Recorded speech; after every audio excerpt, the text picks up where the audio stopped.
na magkaroon ng baril. Kasi yung baril, pwede yang depensa yan, tsaka sa sports. Hindi yan opensa. Hindi yan isang bagay na para kang nakainom ng gin, ang tapang mo na pag may baril ka.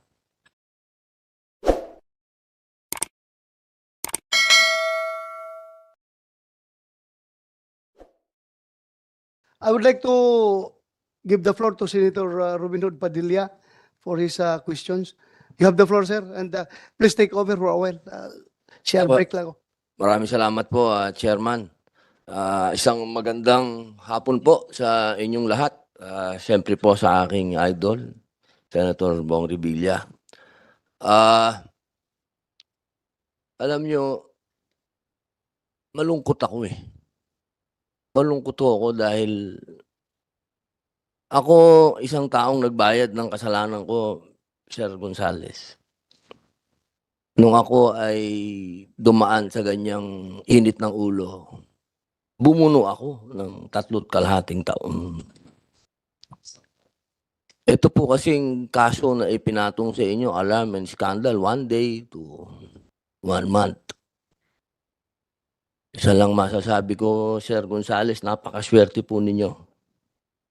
Sapagkat ito pong nangyari na to para sa akin, apektado po dito yung mga responsible gun owners na kami, nabanggit kanina yung muntik nga akong nalaglag sa upuan kasi napag-usapan na naman yung kriminal, buti na may absolute pardon na ako.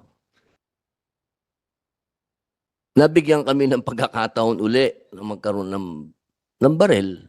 Kasi yung baril, pwede yung depensa yan, tsaka sa sports. Hindi yan opensa. Hindi yan isang bagay na para kang nakainom ng gin, ang tapang mo na pag may baril ka. Sana, kasi kalmado na kayo. Nung dumating kami, kalmado na kayo. Kaya hindi na kami makaporma dito. Parang ayos na kayo eh. Ayos na kayo. Ayaw magreklamo ni Sir Bandiola.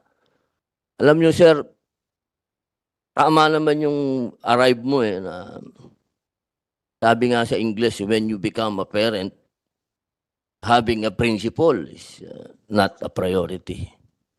And bilib po ako sa inyo sa oras na yon sapagkat pinoproteksyonan nyo yung pamilya nyo.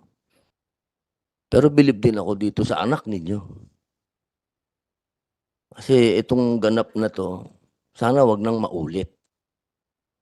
Kasi pagka ito, walang naparusahan dito, boss. Alam mo naman ang ugali ng mga Pilipino, nakalusot, baka ako makalusot din. Eh mahirap naman mag-init-initan ng ulo dito, malamig na lahat ng ulo nyo. Pero ako talagang, chairman, malungkot ako. Malungkot ako sapagkat hindi naman sa gusto ko po kayong no. Kaya lang, siyempre may nagawa kayo, boss. Eh. May nagawa kayong isang bagay na kinasahan mo ng baril yung tao, binatukan mo pa. Eh, mainit din ho ang ulo ko, pero hindi ko pa naman nagawa yun. Hindi naman ako ganon. Suntukan lang talaga. Magbabag tayo dyan kung gusto mo. Pero pag may baril na talaga, iba na yun. Eh sana, wag nang maulit ito. Tapos napanood ko po kayo, sabi nyo dun sa isang interview nyo, babarilin nyo talaga. Your Honor, i-disable ko lang siya kung talagang susugurin niyo po ako. Kasi sabing inamin naman po niya kanina na wala pa po kayo. Susunggaban niya ako talaga. Susugurin niya ako. Pero babarilin nyo. Sa paalam po, siyempre, para i-disable lang po. Kasi galing po ako sa opera tsaka may edad na rin po ako eh. Ba't po ba kayo naglabas ng baril? Eh kasi susugod po siya sa akin. Pagbaba ko po kasi nanlilisik yung mata niya. Ang patawad ko pong hiningi kanina, ulitin ko po sa inyo, yung pong nabatukan ko, naglabas ako ng baril at nagkasa. Nagkasa po ako para huminto lang po siya ng pagsugod sa akin, if ever susugod siya. Alam mo, Which sir, inamin naman sir, po niya. hindi ko po matatanggap kasi tayo gun owners tayo, responsible, bawal yun. Hindi mo dapat nilalabas, sir. Pasensya ka na, ayoko pong magtaas ng boses sa inyo dahil nakatatanda po kayo. Pero hindi ko po ako papayag na tatanggapin po natin yan ng mga gun owners na pagka ganun, kakasaka na ng baril. Ay, wag naman po. Your Honor, kaya po, inihingi ko po ng tawad kanina po yun. Opo, opo. Your Huwag nyo na pong i-justify, sir. Okay na po yung na humingi po kayo ng apology. Okay na po, boss.